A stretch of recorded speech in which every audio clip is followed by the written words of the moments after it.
90% of the conversations I have with my retirees have nothing to do with investments, taxes, Social Security, estate planning. None of them. Very rarely. It's very often we're sitting in a meeting with a client and they are saying, you know what? I need to talk to you about life. Retirement for life. Your passport to a comfortable and confident retirement. The podcast that's equal parts education and entertainment, where we break down the retirement maze with a dash of fun and a heap of wisdom from your host, Christian Sear CPA, the passionate retirement specialist and president of Sear Financial Wealth Advisors, the independent registered investment advisor specializing in the AIM retirement system. Hi everyone, it's Chris. Episode number 22, Retirement for Life. I have been on a kick lately. Today's show is going to be about a topic, and I'm going to tell you what that topic is about, but I don't want you to turn off the show. I don't want you to get rid of me just yet. I want you to hear me out. Today's topic is a very important topic for retirees. It's about dying. And please hear me out. I've been on this kick about holistic planning. It's a lot. Your retirement is investments, it's Social Security, it's taxes, it's Roth conversions, it's mailbox money, it's all these things, it's estate planning. And you go through this cycle in business and you realize you build a business, yes.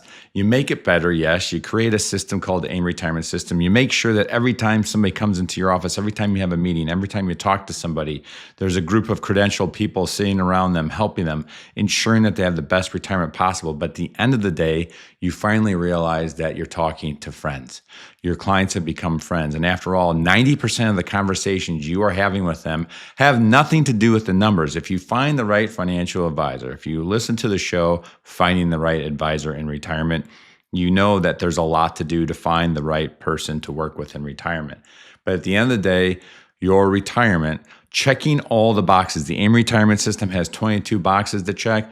You just need to assume, you can't assume. You have to ensure that those 22 things or whatever they are in your retirement are taken care of. It's like the base foundation of a house.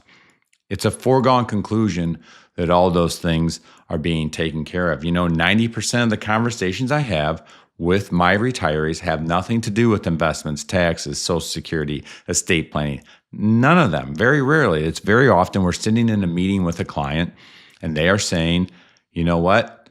I need to talk to you about life. And that's why I have been on this kick lately. If you look, this year I started my podcast. Why? Because as I explained in episode number 1, we had all these things that we wanted to share with people. I wanted to give back to people, okay? I've been trying to help employees with those conversations. Retirement, yes, you have to get the numbers right, but more importantly is happiness in retirement. I've done my best to explain to people that you need hobbies, you need purpose, you need to pay it forward, you need to be healthy, you need to interact with other people. This is retirement. It's not the end of your story, it's just the next chapter. And making content like this is critical for employees. As I said, that first episode was all about why I'm doing this. But in episode 8, we talked about happiness in retirement. In episode 18, we talked about planning your bucket list trip with Chris Christensen. I am trying not to just talk about numbers. I am trying to help people understand. I've seen it from hundreds of retirees. You have to have happiness. This retirement thing, yes, it's about having the right financial system, the right retirement planning, the right people you're working with, but it's really about you. Episode 21 was how happy retirement comes down to 5 things. This was our most watched episode, and it was a great episode. I sound like Donald Trump, don't I? It was a great episode, very great episode, but it was. These are the things that really matter in retirement. So today we're not going to talk about numbers. My last episode was Nature's Path to Happiness with Joe Gardner. You know how many compliments, how many comments I've gotten on that about why does a guy who's spent his whole life in numbers, dealing in spreadsheets, dealing in data, researching the best ways, absolute best ways to help people retire, why do you think a person like this, like me, does a podcast with a gardener? because he wants to help retirees understand the true meaning of retirement. The reasons you want to live in retirement are not so you can sit on the couch and watch Netflix. It's about doing stuff. That episode was a great episode. Joe Gardner, what a guy. I mean, he's very lovable. Wow, I wish I had his charisma. But today we're going to be talking about death, and this is an important subject. Now, I want to introduce you to somebody named Bronnie Ware. Bronnie Ware is an Australian author. She was a palliative care nurse for her entire career. Okay, she worked with thousands of people as they were dying. She wrote a book, a very famous book called The Top 5 Regrets of the Dying. Now, I'm going to share those top 5 regrets with you because they relate to how you should have your mind, how the perspective of your mind should be in retirement. Before I do that, though, I have to give a shout out to Jay Coulter. He is a great person in the financial industry. He helps thousands of people like me make a better experience for their clients. I was fortunate enough to work with Jay Coulter for about a year and a half, and we still remain in contact. He sent out an email the other day that highlighted this author, Bronnie Ware. And what he said was fascinating because the top 5 regrets of the dying really resonated with me and is really something that I think is going to resonate with my clients, my retirees who are listening or watching, my soon-to-be retirees, especially for my soon-to-be retirees. But thank you, Jay, for bringing this to my attention because it's pertinent. According to a recent study, the average American feels like they need nearly $1.5 million to retire comfortably. That's a 53% increase compared to the same study just 4 years ago. But is that the right number for you? And are you doing everything you can to maximize your financial situation? The AIM Retirement Assessment can help you figure that out. This free assessment is a simple 3-step process. Answer a few questions about yourself. Spend 15 minutes discussing your situation with one of our retirement specialists, and then we get to work. You'll receive a customized report detailing your exposure to the 7 biggest risks in retirement and the 3 most impactful action items you can take to supercharge your retirement. And if you already have a financial plan, this assessment will help you see what real retirement planning looks like. Get your AIM assessment today and see the difference between a financial generalist and a retirement specialist. Go to aimassessment.com today to get started. That's aimassessment.com.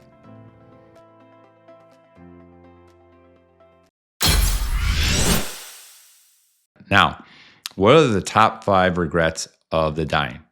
Thousands of people, the top 5 things that they told Bronnie Ware that they wished they had done differently.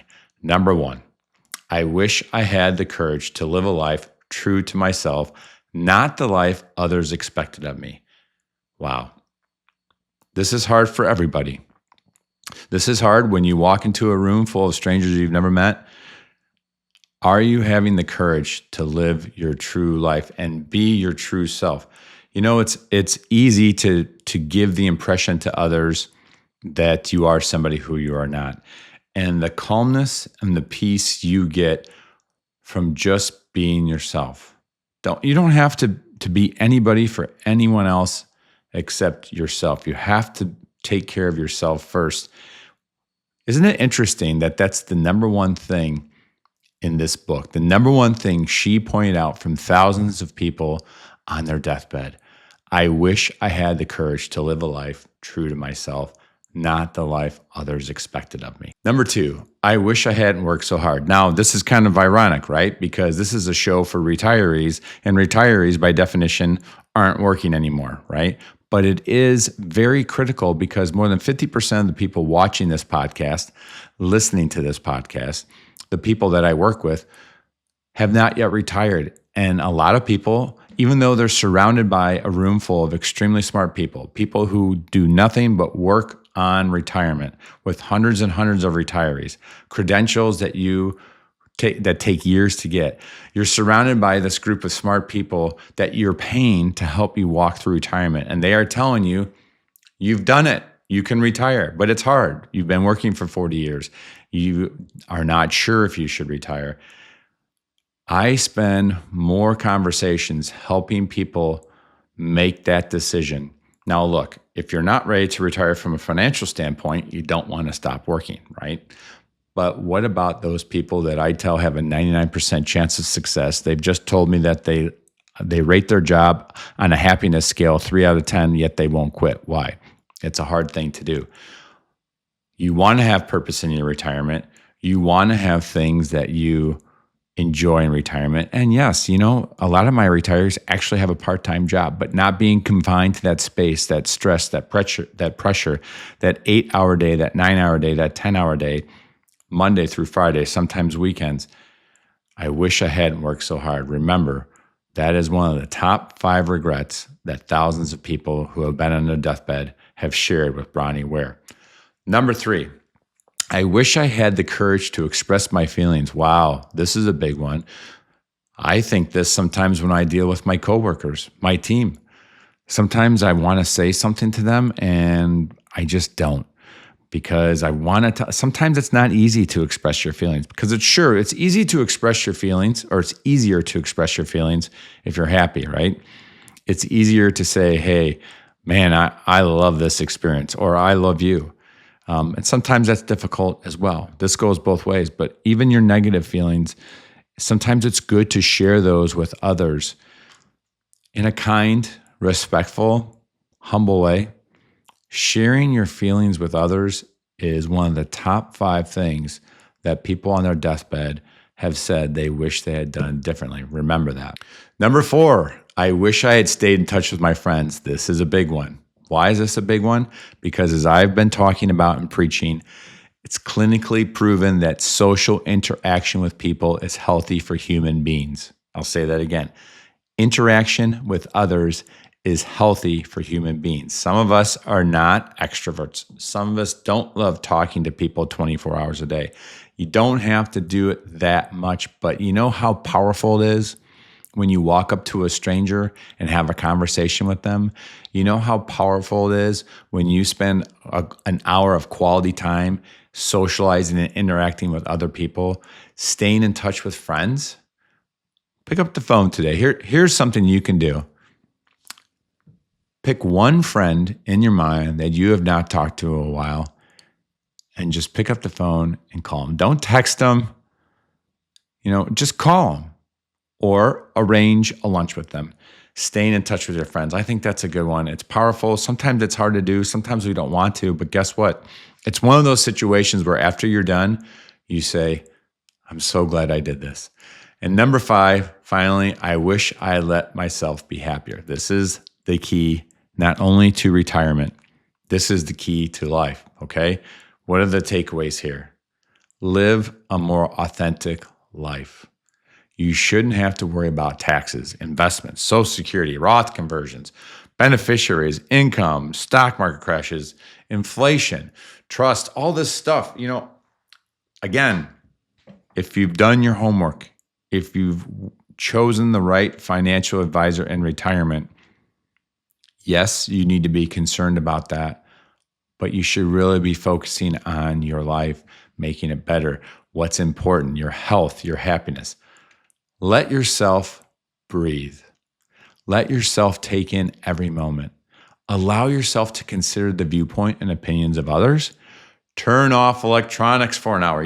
I don't have my phone with me here, but wouldn't it be great if today you just turned off your phone for an hour and went for a walk and just took in everything around you? Maybe stop and talk to somebody, a little social interaction. Maybe express your true feelings. Maybe contact a family member and say, I love you. Listen to people. When you're with a friend or family member, think about how you will feel when they are gone. How will you feel when they are gone? That's how you should think about your interaction with your friends and family members. Hey, what if this guy or gal wasn't here tomorrow? How would I feel? And what this is really about is really thinking about how you want them to remember you when you are gone. This perspective is mind-blowing. It's life-changing. Think about, if this person is gone tomorrow, how would I feel? It changes your conversation with that person. think about, how do I want that person to think about me when I'm gone? It changes the way you act. Life is short. You're in retirement or going to be in retirement. Make sure it is the best it can be for the rest of your life, and make sure you stay happy. Thanks for listening. Thanks for watching. I'm Chris Sear, and this is Retirement for Life Podcast. Have a great day. Investment advisory services provided by Sear Financial, Inc., SEC registered investment advisor. All content on this podcast is for information purposes only and should not be considered investment, legal, or tax advice. Material presented is believed to be from reliable sources, and no representations are made by our firm as to another party's informational accuracy or completeness.